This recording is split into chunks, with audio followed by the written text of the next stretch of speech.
Greetings, welcome to this yet another video on inpatient diabetes series, inpatient hyperglycemia management.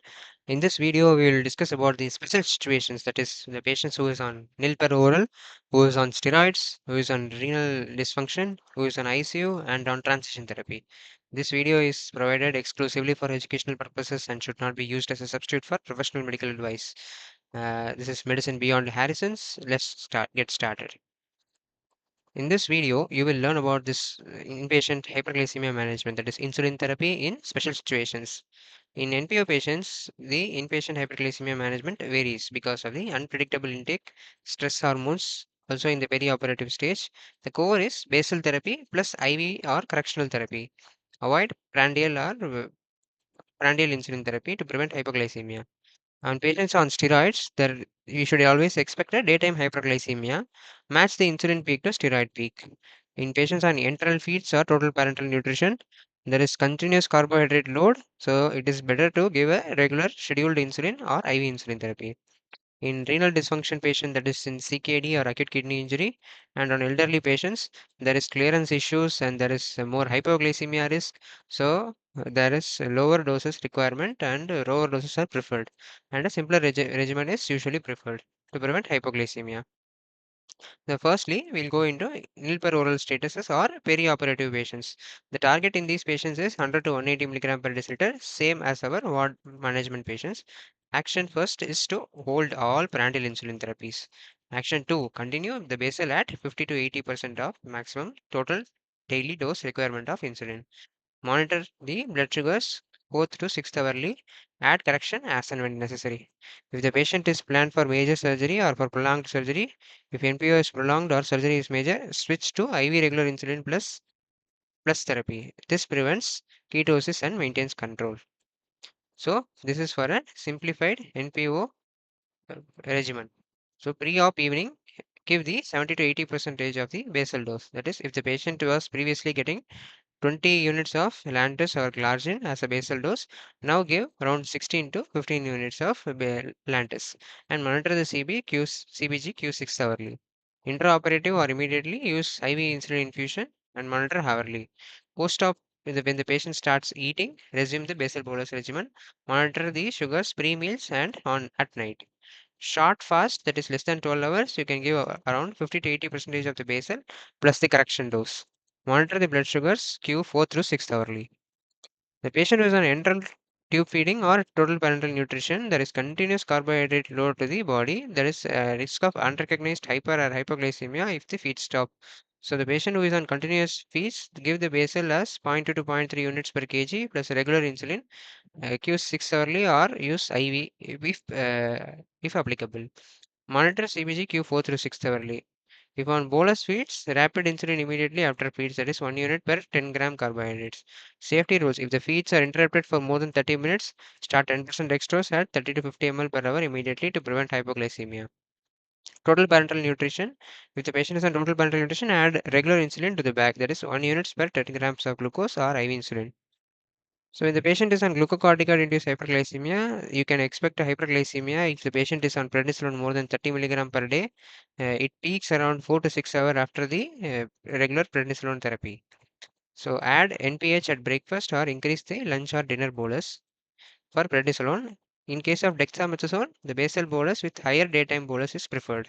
Titration dose: start plus 20 to 40 percentage of total daytime insulin on steroid days, reduce proportionally as steroids are tapered. Monitor as per regular things, that is pre-lunch and pre-dinner. Renal or hepatic dysfunction patients, in case of CKD with reduced eGFR of less than 60, there is decreased clearance of the insulin, and so because of which there is prolonged effect of the insulin therapy that is given subcutaneous.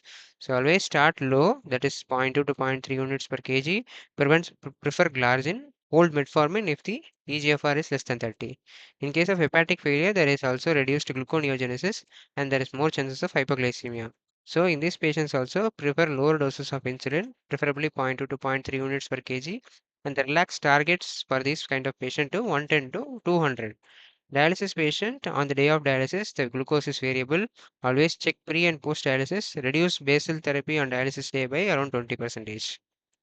Elderly or frail patients or on end of life care, prioritize safety. Always avoid hypoglycemia at all cost. Relaxed targets up to 200 is acceptable according to ADA. Regimen choice, basal only regimen is always preferred. Start low, that is zero point 0.1 to zero point 0.2 units per kg, or a basal plus regimen when the meal is high intake. Avoid sliding scale alone. Liberalize diet if undernutrition risk. Review cognitive status daily. If you want to know more about the basal plus basal only regimens and all the other regimens of insulin therapy, please look at the chapter 3 video of this series.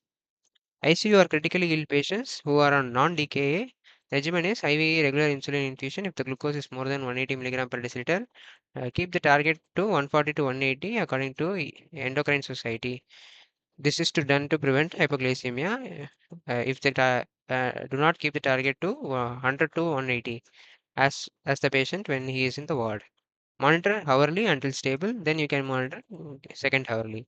Transition when stable for more than 24 hours, you can transition to the basal bolus therapy, overlap with 2 to 4 hours. Transition IV insulin to subcutaneous insulin. Always give a basal dose insulin 2 to 4 hours before stopping IV. This prevents rebound hyperglycemia. Protocol: compute the 24-hour IV requirement from the stable period. Start subcutaneous therapy at 70 to 80% of that total dose that was required in the last 24 hours, which was given intravenously. Split that into 40 to 50% basal, remainder as bolus. Continue QC fourth hourly monitoring for the next 4 to 6 hours post transition.